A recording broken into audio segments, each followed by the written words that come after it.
Bonjour tout le monde. Alors, je commence un petit peu plus tôt pour faire le test son, à vérifier qu'on m'entende bien et comme ça après je pourrai enlever le casque. Voilà, donc pour éviter la réverbération du son. Alors, est-ce que tout est OK? Eh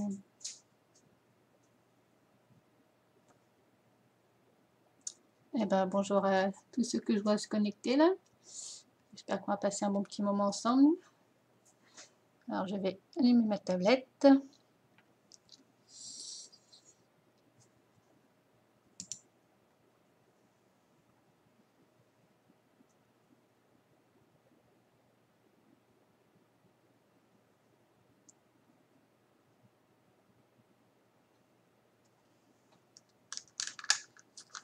Bon, le son a l'air bon, donc je vais retirer le casque. Donc, eh ben, bonsoir à tous. Alors voilà, ça c'est, je ne sais pas si vous la voyez bien, donc c'est ma tablette donc, que j'utilise pour dessiner, c'est mon outil de dessin principal. Voilà, oh, c'est un peu difficile vu elle est branchée à un fil, donc je ne peux pas trop tirer. Voilà, donc c'est une tablette Wacom Cintiq 13 pouces. Voilà, donc qui est vraiment très bien, elle réagit très bien au stylet.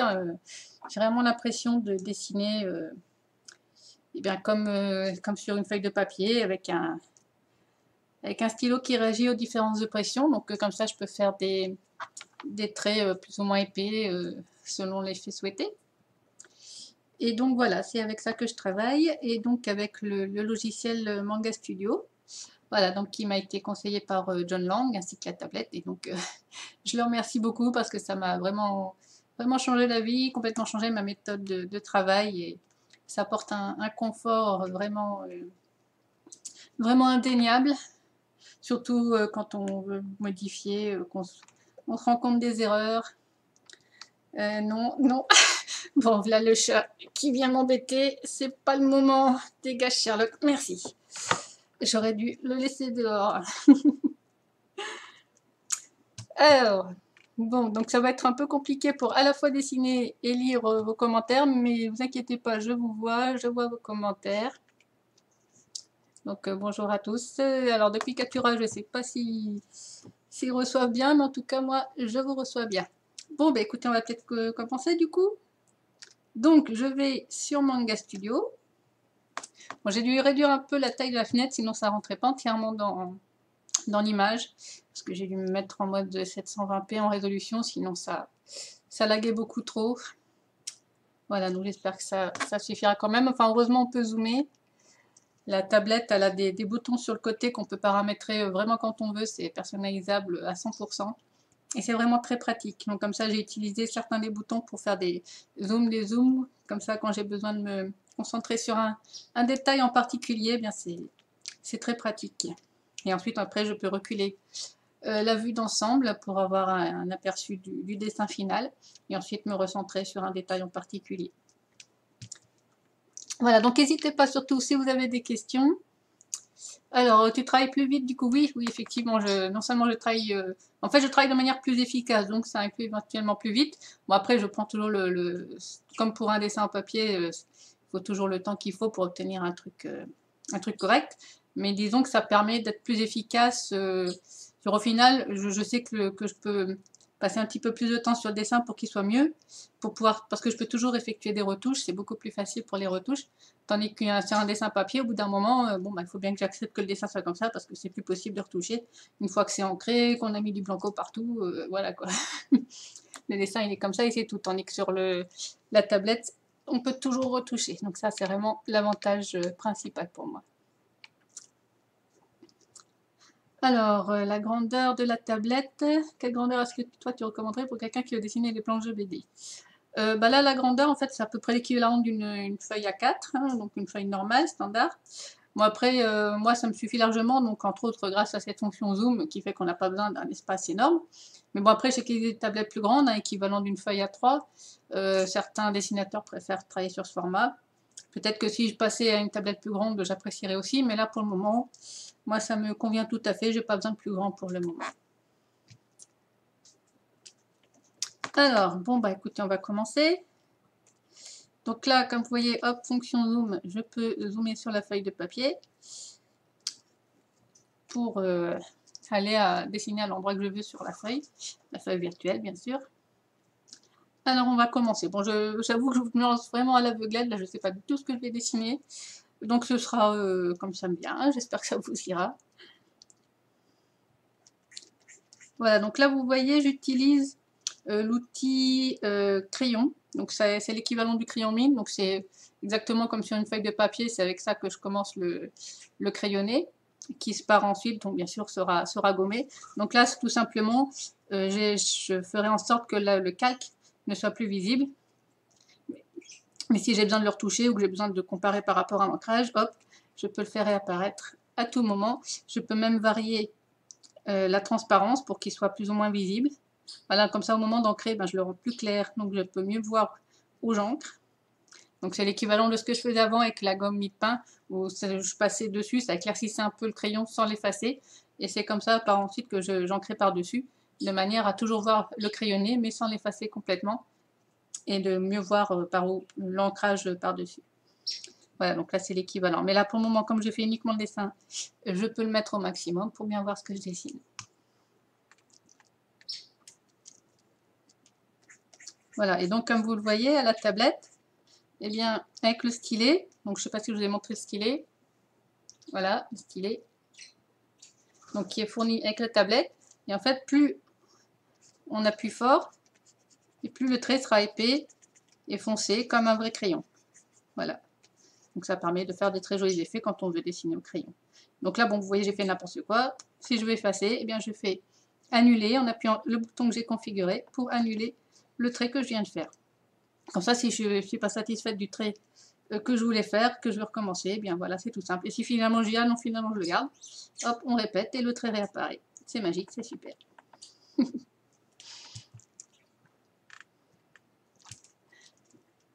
Voilà, donc là je commence un personnage. On va dire que ben, je vais faire l'elfe, hein, par exemple. J'aime bien l'elfe. Donc vous voyez, je commence par tracer les traits de construction, donc pour faire le visage, bien placer correctement les différents éléments du visage. Donc là, le nez au milieu, bien sûr. Voilà, les oreilles de chaque côté. L'autre à la moitié caché par le visage, vu que c'est vu de 3/4 face. Et donc bien insister sur le crâne bombé. Ensuite la bouche.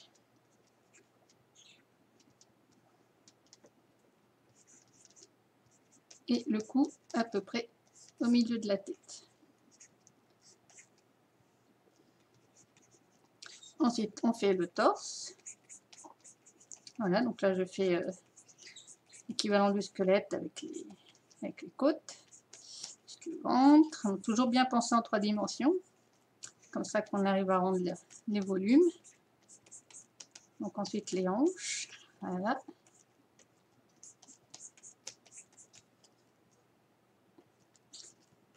Donc ensuite, pour m'aider, je peux tracer la ligne du milieu. Donc comme ça, je sais que le nombril arrive ici et que là, il y aura la poitrine. Bon, je vous laisse déterminer vous-même le niveau de l'elfe. Moi, j'essaye surtout pour le moment de dessiner un truc bien. Après, ce genre de détails, ben, de toute façon, comme après, tout est modifiable. Par exemple, si je veux augmenter le volume de la poitrine, eh bien, je peux tout à fait donc sélectionner la poitrine. Voilà, et puis agrandir ou rétrécir selon mes envies. Voilà. Je vais la remettre comme elle était. Voilà. Alors, est-ce qu'il y a des questions à ce stade? Ah, ça, c'est un peu l'inconvénient, c'est que du coup, je dois lever le nez de ma tablette pour aller voir ce que vous écrivez sur le chat. Alors, tu fais tout à la tablette maintenant ou pas? Alors, je fais quasiment tout, à l'exception de certains dessins qui doivent impérativement être sur papier, donc ça inclut notamment, bien sûr, les dédicaces. Donc là, les dédicaces, forcément, je ne peux pas les faire à la tablette, j'ai fait directement sur l'album. Ça inclut aussi, par exemple, les originaux à gagner de ma page Tipeee. Donc là, comme j'envoie vraiment un original sur papier que j'ai dessiné moi-même, là, forcément, le dessin, je l'ai fait sur papier pour pouvoir l'envoyer. Puis quelquefois aussi, quand on me fait des commandes, quelquefois, il y en a qui préfèrent que ce soit sur papier que je leur envoie. D'autres, ça ne les dérange pas du tout que ce soit un fichier informatique. Donc voilà, tout dépend du client et de l'usage qui sera fait de l'illustration.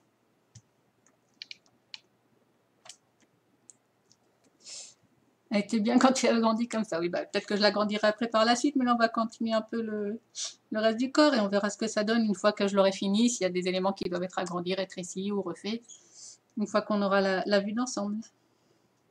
Donc là, par exemple, je vais pouvoir attaquer les cheveux. Donc avec sa petite mèche, enfin, sa grosse mèche plutôt. Donc ici, au niveau du milieu du crâne, son petit bandeau. Donc le reste des cheveux, la petite mèche.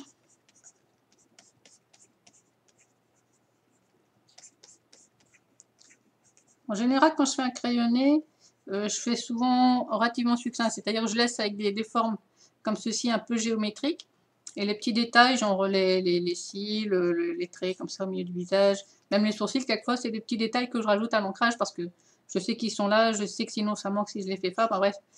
Le crayonné, ça me sert surtout à poser les bases, ça bien construire le personnage, et ensuite à l'ancrage, je peux m'amuser à rajouter les petits détails, auxquels quelquefois j'avais même pas pensé au moment du crayonné. Comme ça permet de garder la phase de l'ancrage plus intéressante parce que si on se contente juste de repasser bêtement sur le crayon qui est déjà fait, ça n'a pas beaucoup d'intérêt. Pour ça, j'essaye de garder l'étape de l'ancrage plus intéressant possible en n'en faisant pas trop au niveau des crayonnés. Sauf quand c'est vraiment un dessin très particulier avec un perso que je connais pas bien, hein, où vraiment là les détails, tout est nouveau, je les connais pas par cœur. Là, forcément, il vaut mieux que je dessine tout au crayon pour être sûr de rien oublier.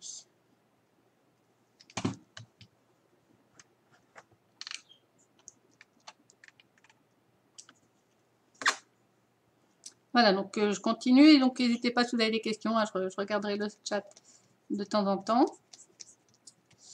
Voilà, donc maintenant j'attaque les bras, voilà les épaules, attachées au corps. Donc la pliure du coude qui arrive au niveau du nombril.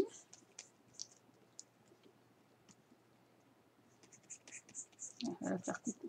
Hop. Voilà, donc bien avoir le squelette du bras pour pouvoir faire le mouvement. Donc ensuite la main, là, je vais zoomer un peu pour pouvoir faire les détails de la main. Elle va vous faire coucou.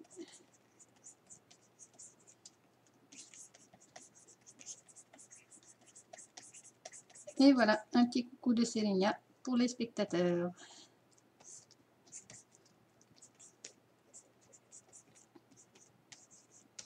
Donc ici, il y aura la ceinture.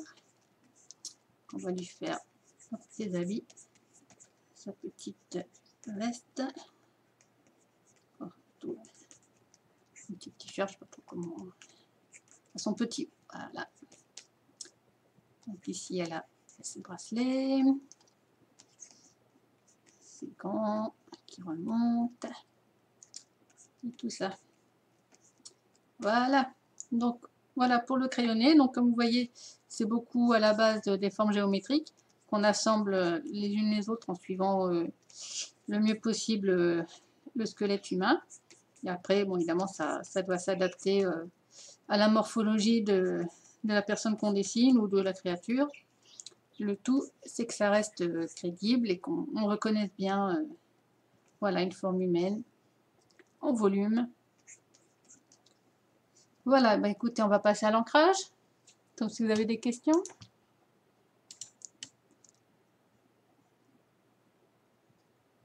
Alors, quel logiciel j'utilise? Eh bien, donc c'est le logiciel Manga Studio. Alors, je sais que aujourd'hui, il est un peu dépassé. En fait, c'est actuellement la version, c'est, je crois que ça s'appelle Clip Studio, mais c'est en gros, c'est à peu près le même principe quand même. Voilà, donc c'est vraiment un logiciel qui est conçu pour les dessinateurs, donc avec tout un choix d'outils. Ouais, par exemple, on a de la on a des plumes, on a des pinceaux, on peut faire de l'aquarelle, on a de l'aérographe, une gomme, divers outils pour faire des figures géométriques. Enfin, vraiment, on a de tout. et c'est bien utile. Voilà, là il y avait la fenêtre qui s'était un peu rétrécie, comme ça vous voyez un peu mieux. Voilà, on a des outils de sélection. Enfin bref, il y a vraiment tout un tas de choses donc on retrouve dans d'autres logiciels de dessin, hein, comme Photoshop et tout ça. Mais Manga Studio est vraiment axé BD. D'ailleurs, il y a des... Vous voyez, ici, il y a moyen de faire les bulles, de rajouter le texte et tout ça. Puis il y a plein de petites fonctions bien sympas. Voilà, donc qui facilite le travail du dessinateur de BD en particulier.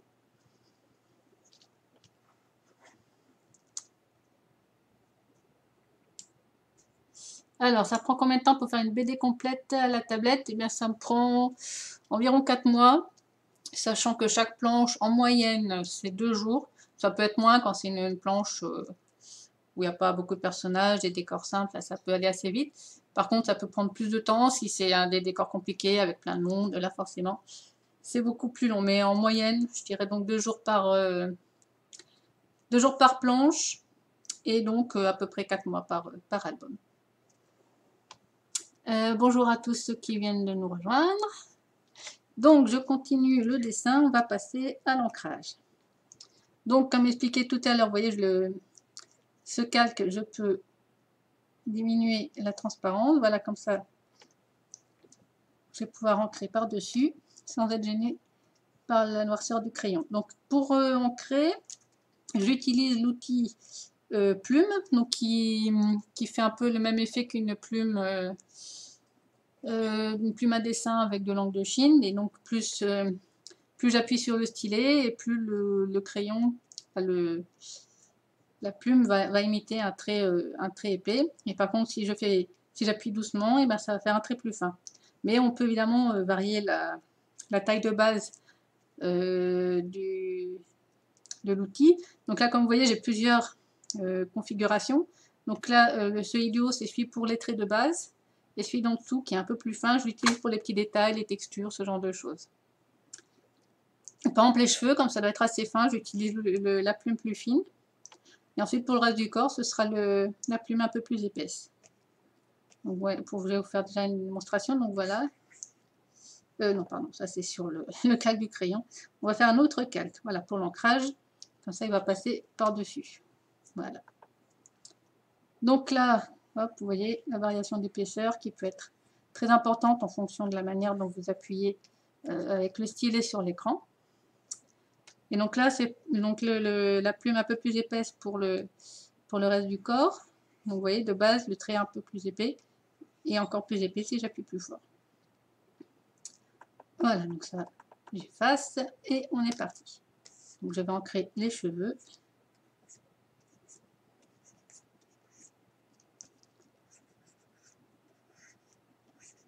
Donc là, vous voyez tous les petits détails, la manière dont les mèches partent dans tous les sens et tout. C'est le genre de choses que je préfère faire à l'ancrage de manière assez spontanée pour donner du mouvement. Parce que si je fais tout au crayonné, ça perd un peu de vie, je pense. Le tout, c'est surtout qu'au moment du crayonné, le perso soit bien construit, bien campé, que le geste soit naturel. Et ensuite, une fois que ça c'est bon, et ben là je passe à l'ancrage.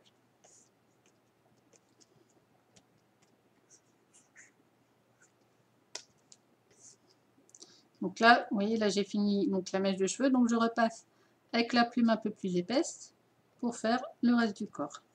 Voilà, histoire qu'elle ait quand même une présence, parce que si c'est trop fin, ça fait un peu éthéré, et voilà, enfin bref. Après, bien sûr, c'est une fonction, sans fonction des préférences de l'auteur, hein, chacun fait comme il veut. Chaque dessinateur a ses techniques, mais moi c'est comme ça que je suis. Vous voyez, là pour la mèche, pouf, je suis passée au trait plus fin, pouf, pour l'oreille, je repasse au plus épais. Donc là, vous voyez, plus je descends, plus je fais épais, parce que plus je descends, plus c'est dans l'ombre. Donc ça se permet de donner du volume, même à l'oreille. Donc voilà, ensuite pour les détails de l'oreille, je prends la plume plus fine, donc ça n'a pas besoin d'être trop appuyé. Ensuite je reprends l'autre pour la boucle d'oreille, voilà, pour lui donner du volume, voilà les petits détails. Là pareil pour les petites coutures du bandeau, c'est mieux d'y aller avec la plume fine, voilà. Ensuite pour les petits détails de texture comme ça.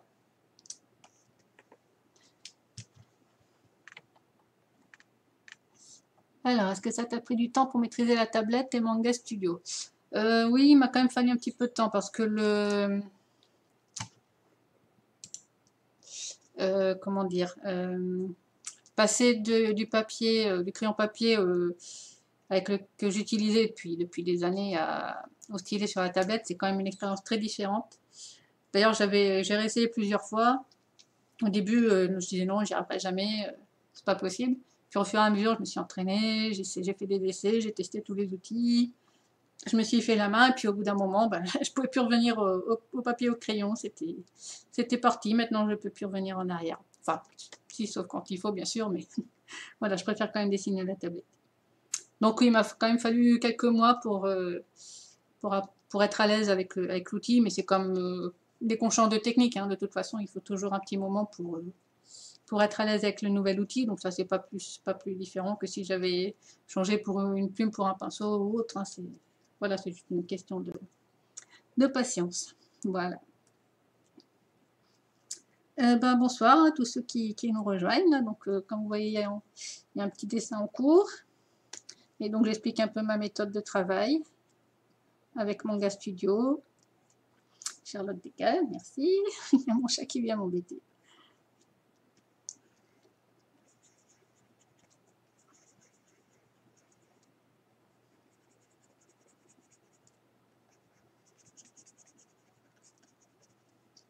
Donc ensuite, là, je repasse avec le trait fin. Il y a un autre outil très sympa avec le stylet, c'est qu'on peut aussi configurer, je ne sais pas si vous voyez, là, le stylet, il a des boutons, donc on peut configurer chaque bouton pour lui donner une fonction particulière. Donc ça peut être ce qu'on veut, hein, changer d'outil, zoomer, dézoomer, passer au mode gomme. Alors moi, ce que j'ai fait, c'est que en fait, quand j'appuie sur le bouton, ça passe du noir au transparent. Donc en fait, c'est un peu l'équivalent de la gomme, sauf qu'il n'y a pas l'effet un peu doux autour de l'effaçage. C'est vraiment comme si je faisais un trait blanc sur le trait noir. Donc ça me permet de faire des petits effets, comme par exemple ici. Hop, voilà, je passe au transparent. Ici, je peux ajouter les petits reflets dans les yeux de l'elfe. Ensuite, hop, je repasse au noir. Et je retouche un peu les yeux. J'ajoute les cils. Les cils, comme ça, c'est des détails assez fins. Donc forcément, il faut la plume plus fine. Voilà. Ensuite, je repasse à l'épée. Je repasse au vin. Là, je rajoute des petits détails.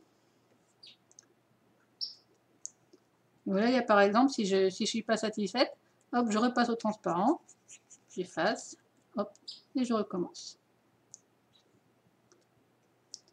Voilà, ça permet de faire des effets sympas. Donc, par exemple, ça peut aussi me permettre d'affiner un trait si je trouve que c'est trop épais la plume épaisse, et ben comme ça me permet de retoucher un peu pour que ce soit un petit peu plus fin. Hop.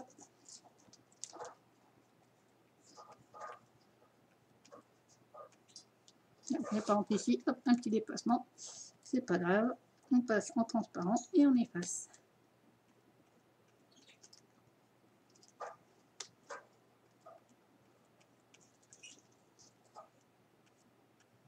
Donc on fait plus épais donc en dessous du visage pour bien montrer le volume, parce qu'à cet endroit forcément la lumière ne parvient pas, donc là c'est un peu plus épais. Et donc ici il y a l'ombre portée de la tête sur le cou. Donc c'est tous ces petits détails qui donnent du volume à la fin au dessin. Donc là il y a la petite mèche qui vient par-dessus, donc j'efface ce qu'il y a derrière. Toujours mieux de dessiner d'abord ce qu'il y a derrière et d'effacer ensuite, plutôt que d'abord dessiner ce qu'il y a devant et ensuite faire au petit bonheur la chance qu'il y a derrière. Comme ça on est sûr que les traits sont bien placés. Puis ensuite bien sûr on peut ajuster en fonction. Voilà, donc je rajoute la petite ombre de la mèche. Voilà, pour ajouter un peu de volume.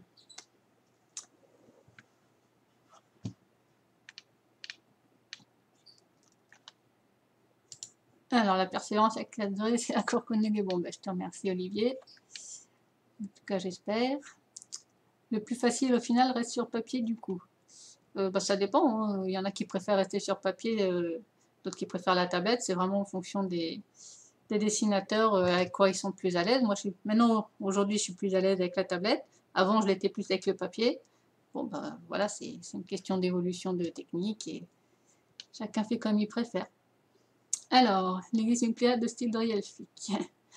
Plus long, moins long, plus haute, etc. Est-ce que tu as une inspiration spécifique depuis tes débuts de dessinatrice pour ton style de faire les oreilles elfiques ou c'est quelque chose que tu as fait par toi-même avec le temps? Bon, au début, mes oreilles elfiques étaient beaucoup plus réalistes parce que donc, quand je dessinais à l'époque de Dredd McFarlane par exemple, bah, le style était plus réaliste, un peu plus manga. Donc là, forcément, je faisais des oreilles, vous connaissez, pour ceux qui connaissent Dredd McFarlane, en fait, c'était juste des oreilles normales avec une petite pointe au-dessus, un peu comme les algues du Seigneur des Anneaux. Et en fait, c'est au moment où je suis passée à mon style Nailbuck, qui était donc un style beaucoup plus cartoon, plus caricature, il fallait qu'on reconnaisse tout de suite les elfes au premier coup d'œil. Et donc, si je me contentais juste d'une oreille normale avec juste une petite pointe, c'était pas visible immédiatement. Il fallait vraiment une oreille, vraiment oreille pointue, elfe, que ce soit visible au premier coup d'œil, sans qu'on ait à se demander est-ce que c'est une elfe, est-ce que c'est une semi-elfe, on n'est pas sûr. Voilà, donc là, avec ce genre d'oreille-là, il n'y a pas de confusion possible, c'est une elfe. Voilà, mais bon, ce type d'oreille, je ne le dessinerai pas, par exemple, dans un style vraiment réaliste. Si je revenais au style de Dredd, que je dessinais par exemple Selenia dans le style de Dredd McFarlane, c'est possible que je lui fasse ses oreilles un peu plus subtiles, un peu plus réalistes en tout cas. Voilà, mais là, donc pour le style Nailbuck, je voulais vraiment faire des oreilles bien caractéristiques. Allez, on continue. Donc, je continue l'ancrage. Voilà, donc si vous avez d'autres questions, n'hésitez pas. Hein, je répondrai aussi bien que je peux. Voilà, donc là, vous voyez, je ne suis pas satisfaite de la forme de mon oreille. Hop, j'appuie sur le bouton annuler et je recommence jusqu'à ce que je sois satisfaite.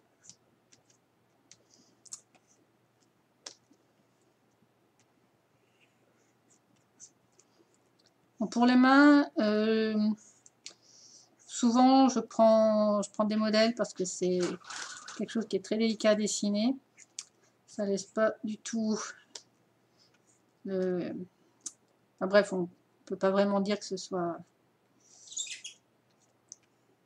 Ah, j'arrive pas à trouver mes mots. Enfin, bref, disons que c'est souvent nécessaire de prendre des modèles parce que c'est très compliqué à dessiner une main, il y a plein d'articulations, ça peut prendre tout un tas de formes différentes.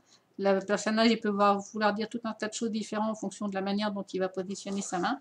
Et quelquefois, quand c'est un angle un peu particulier ou une forme un peu particulière avec les doigts qui font des trucs un peu inhabituels, et ben c'est toujours bon d'avoir des références pour être sûr de dessiner une main correcte. Parce que, voilà, tous les dessinateurs vous le diront, hein, c'est un des trucs les plus compliqués à dessiner. Et quand c'est mal fait, ça se voit tout de suite. Pas quelquefois, j'ai du mal à le voir moi-même, donc heureusement David y m'aide pas mal à ce niveau-là pour m'aider à corriger mes petits défauts. Et donc voilà, les mains en font partie, c'est vraiment quelque chose qu'il faut bien travailler. Là, vous voyez, j'en suis pas très satisfaite. Mais bon, là, j'ai pas de modèle sous les yeux, donc je vais laisser comme ça pour le moment. Mais voilà, ce serait pour une commande ou une planche de BD, j'irai voir un modèle pour être sûr de faire une jolie main. Voilà, bon, là, normalement, en fait, elle a des gants. J'avais oublié ce petit détail, donc du coup, on voit pas l'ongle. En revanche, on voit les coutures. Voilà, donc tout de suite, vous voyez, il suffit de quelques petits détails pour changer complètement. Hop, voilà.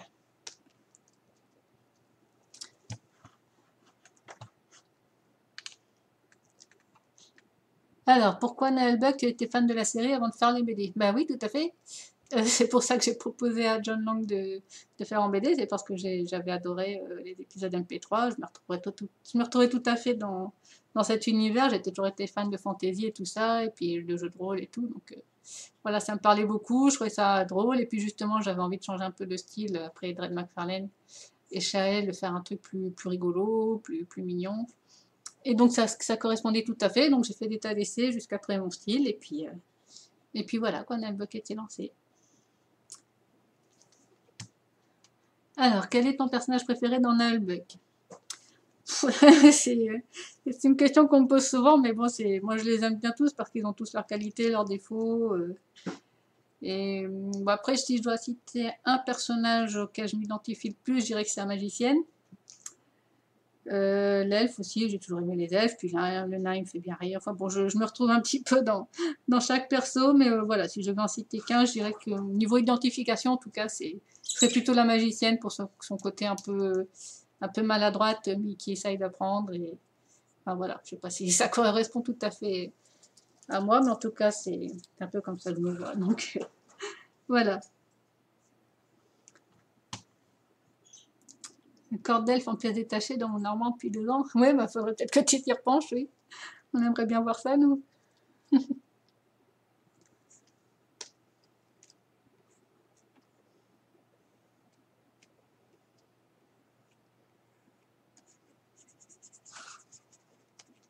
Donc là, c'est les aplats noirs. Là, en fait, c'est pour les effets du métal. C'est comme ça que moi, en tout cas, je fais les effets métalliques avec des ombres comme ça, un peu au niveau des pièces métalliques.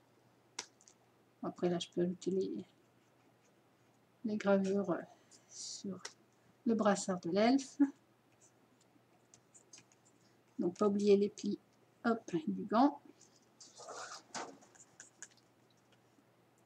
Alors, donc ici, comme c'est plus dans l'ombre, comme c'est en dessous, hop, un peu plus épais.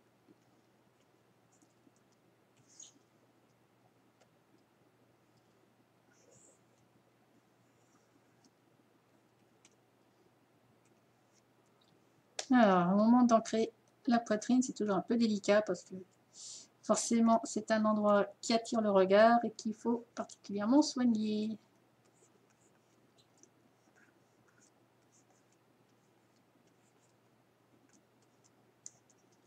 Surtout en ce qui concerne notre demoiselle elfique.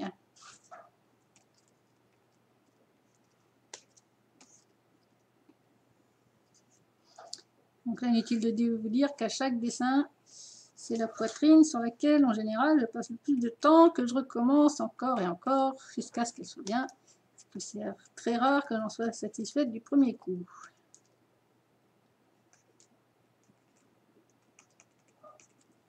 D'où l'importance d'un crayonné relativement détaillé à ce niveau-là, avec une bonne construction et des formes géométriques de base bien construites.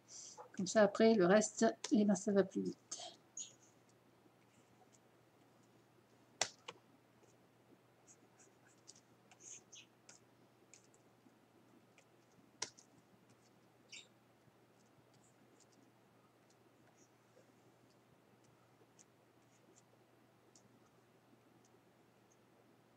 Alors, est-ce qu'il y a des questions?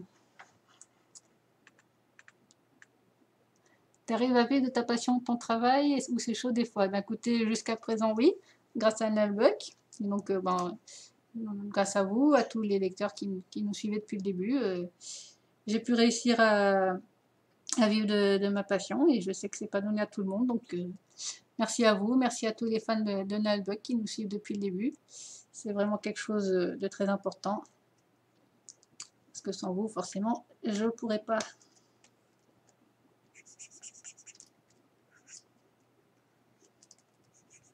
Voilà, vous voyez là, il y a toujours moyen d'améliorer un petit peu.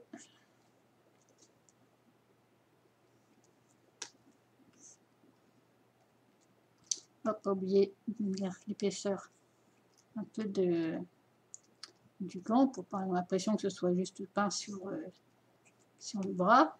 Voilà, donc les petits plis, mais tout en gardant la finesse du bras, bien sûr. Pour pas en faire un homme.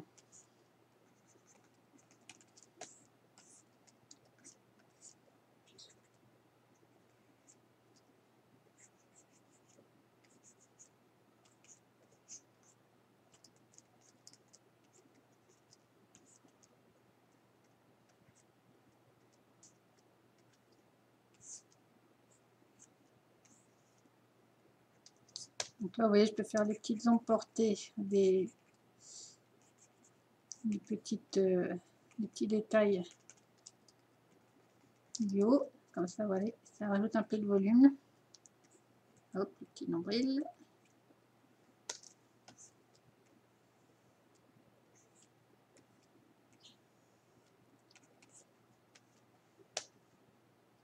Et la ceinture. mettre un peu de taille du ventre.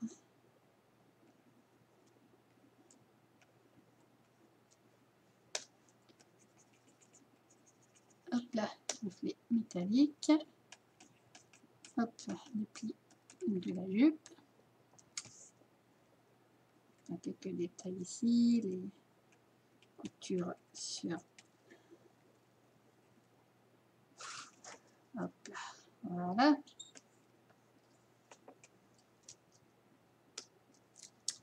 Alors, est-ce qu'il y a d'autres questions?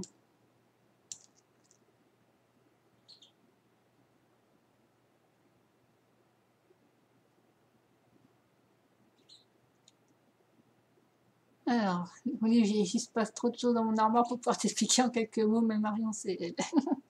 ah bah, n'hésite pas à montrer tes créations, Olivier. Hein. Donc, pour ceux qui ne savent pas, c'est lui notamment qui avait fait les figurines du ranger et du nain en pâte à modeler, donc qui avait été dans le commerce pendant un certain temps, et qui m'a aussi fait à David et moi une magnifique statue en pâte à modeler des 3 personnages de Nina Turner qui nous a beaucoup touché. Vous pouvez voir les photos sur mon site. Voilà, c'est lui qui fait ça. Louis, et puis on peut te supporter sur Tipeee en plus maintenant. Oui, bah oui. Et d'ailleurs, j'en profite pour remercier à tous mes tipeurs hein, donc qui m'ont soutenu donc, depuis octobre, moi à laquelle j'ai ouvert le Tipeee. Et franchement, ça me touche beaucoup et je vais continuer à produire du contenu exclusif et inédit pour le Tipeee encore régulièrement et j'espère que ça vous plaira. Alors, ravi de voir ce live, on sent que c'est la première fois que c'est dessiné. La série du Survivor est totalement arrêtée ou il est possible qu'elle reprenne? Bah, écoutez, pour le moment, a priori c'est arrêté. Après, bien sûr, tout dépend de l'auteur, hein, de Knarf. S'il a envie de reprendre, continuer, bah, c'est lui le chef. Maintenant, forcément, si le jour où il a envie de reprendre, moi je suis tout à fait partante, évidemment. J'aime beaucoup le Survivor et j'aimerais bien que ça reprenne, hein, parce que c'est vrai que ça commence à faire un moment qu'on attend. Donc voilà, dites-lui hein, que vous attendez la suite et vous serez très heureux de voir la suite des aventures de Capitaine Gluten et de son équipage. Moi, en tout cas, je serai toujours là. Allez, on va finir avec les cheveux. En général, c'est toujours le truc que je fais en dernier, tout simplement parce que c'est ce qu'il y a derrière le reste. Donc voilà, comme ça, je peux faire en fonction de ce qui a déjà été fait.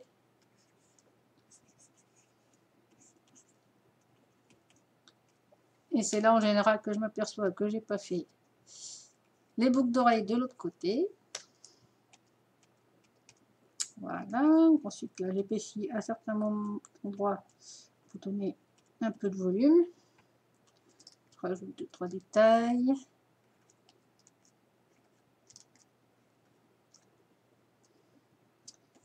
Et ben voilà, je pense qu'on a obtenu un dessin à peu près correct, je pense. Bon, évidemment, là, comme vous le voyez, je suis penchée sur ma tablette parce que normalement, elle est posée sur ma table à dessin qui est inclinée. Et donc, niveau position, c'est beaucoup plus pratique. Je vois mieux ce que je fais. Là, je vous avoue, j'ai pas trop l'habitude de dessiner comme ça avec la tablette sur les genoux.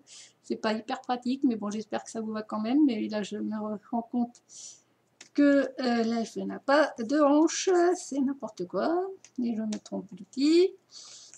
Voilà, on va lui mettre un peu plus de forme féminine, la demoiselle. Ça sera tout de suite plus sympathique. Voilà, c'est comme ça. Et donc, une fois que je suis satisfaite, ben, donc je peux, hop, voilà, on retire le crayon, donc le calque du crayonné. Et voilà, on a une petite elfe ancrée. Et d'ailleurs, je pense que je vais faire des yeux un peu plus grands, parce que là, ils me paraissent un peu petits. Ça va la rendre beaucoup plus sympathique tout de suite. Vous voyez, dès qu'on agrandit les pupilles, ça fait un perso chaleureux, accueillant. Voilà, tout de suite mieux comme ça. Et bien, je vais l'enregistrer. Et puis, bah, comme ça, la prochaine session, et bah, si ça vous intéresse, bien sûr, et bien, on pourra passer à la mise en couleur, parce que donc c'est quelque chose que j'ai appris. Enfin, je fais un peu de couleur depuis un petit moment, bien sûr, mais pas avec la tablette. Donc là, je m'y suis mis avec la tablette il y a peu, spécialement pour le Tipeee. vu que j'ai fait pas mal d'illustrations en couleur pour le Tipeee, donc ça m'a donné l'occasion de m'y mettre. Et donc, eh bien, voilà, j'ai appris un peu sur le tas et j'espère que le résultat vous plaît. Et donc, comme ça, la prochaine session, eh bien, je pourrais vous montrer comment je procède pour la mise en couleur, en sachant que je ne suis pas du tout professionnelle à ce niveau. Hein, je ne suis pas Sylvie, donc la coloriste de Nullbuck, qui, elle, bien sûr, a beaucoup plus d'expérience. Mais bon, j'apprends petit à petit et voilà, j'espère surtout que ça vous plaît. Voilà, donc eh ben, ça conclut la séance pour ce soir. Alors, qu'est-ce que vous avez comme question? T'as des projets d'autres BD? Pour le moment, non. Là, on est toujours en train de réfléchir pour Nullbuck. D'autres séries, c'est pas prévu. Maintenant, c'est jamais ce que ça va donner à l'avenir. Hein. Les projets, ça va, ça vient tout le temps. Mais pour le moment, non, pas d'autres projets. Donc, de nouveaux univers, non. Bon, j'avais Flacon et Baston, hein, mais bon, comme vous savez, ça s'est malheureusement arrêté. J'ai toujours Drain McFarlane, mais là, ce sera pas en BD. Si je continue, ce sera sous forme soit de vidéo, comme la dernière que j'ai faite, ou de jeu. Enfin bref, elle est toujours là, elle n'est pas morte. Après, niveau BD, bon, bah, pour le moment, la priorité, c'est surtout Nullbuck, hein, qu'on va voir ensemble ce qu'on va faire. Et bah, pour la suite, on verra bien. Ceci un peu plat, oui. C'est vrai. J'avoue que oui. Je vais peut-être corriger ça.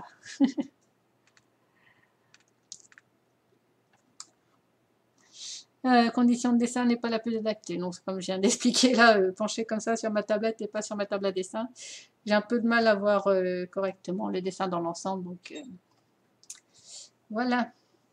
Bon, ben là, je vais couper la tablette pour ce soir. Voilà, donc si vous avez d'autres questions, là, c'est le moment. Avant que je rende l'antenne, comme on dit. En tout cas, merci à tous d'être venus. Hein. Je suis content qu'il y ait eu autant de monde. La prochaine fois, je pense que j'essaierai d'être plutôt sur YouTube. Là, j'avais des soucis de débit, je ne sais pas pourquoi. Il y avait un très très gros lag sur YouTube. Il y avait au moins 5 minutes entre le moment où je disais un truc et au moment où ça le disait. Donc là, avec Facebook, c'est un petit peu plus direct. Donc c'est plus simple pour moi. Voilà, mais bon, je ferai encore d'autres essais pour YouTube. Hein. Je finirai bien par y arriver. Surtout si j'arrive à avoir la fibre ce mois-ci, ça réglera bien des soucis. Voilà. Donc pour ceux qui ne connaissent pas, donc j'ai ma chaîne YouTube, donc c'est là où il y aura le prochain direct normalement. Voilà, il y a le lien dans mon profil Facebook. Il y a aussi un lien vers mon Tipeee si vous voulez me soutenir et voir un peu toutes les différentes contreparties accessibles. J'espère que ça vous plaira. Donc voilà, sachez que je mets régulièrement du nouveau contenu et bah, j'essaye de faire des jolies choses. Hein. En tout cas, merci à tous et merci à tous mes tipeurs pour leur soutien qui me touche beaucoup. J'espère que j'arriverai à faire d'autres vidéos en direct comme ça, que ça vous plaît, que vous apprenez des choses ou juste que vous passez un bon moment. Alors, je ne sais pas encore exactement ce que je vais faire d'autre pour le Tipeee, mais effectivement, il y a quelques idées qui m'ont été communiquées pour diversifier le contenu. Donc, je vais essayer d'en tenir compte. Et donc, oui, pas de souci. Je vous tiens au courant pour les dates et l'heure des prochains directs. Et ben, j'espère vous revoir tous et que ça vous a plu. Allez, je vous dis au revoir. Bonne soirée. Merci encore. Et ben, à la prochaine. Gros bisous à tous.